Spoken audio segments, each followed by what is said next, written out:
Край пътеката на утринта продавач ме срещна с цветя.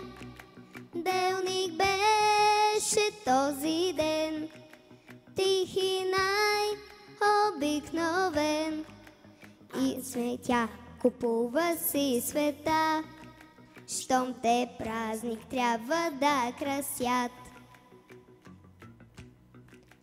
Но не зная и сега защо, как се случи и какво бе то.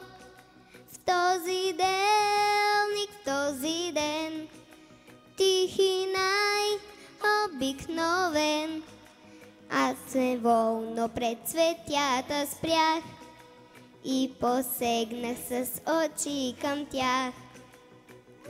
Радост има скрита някъде край нас и настъпва час, когато без да ни попита, тя долита.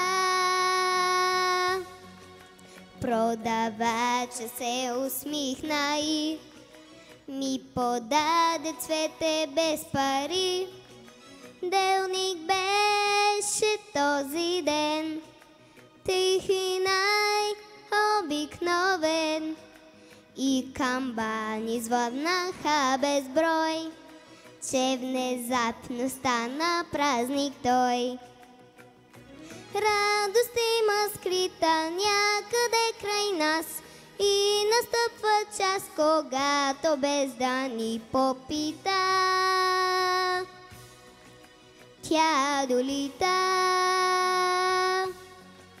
Но не зная и сега защо, как се случи и какво бе то.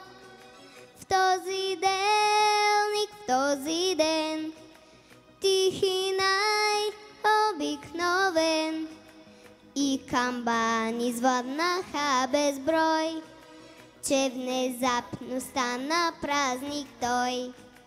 И камбани звъннаха безброй, че внезапно стана празник той.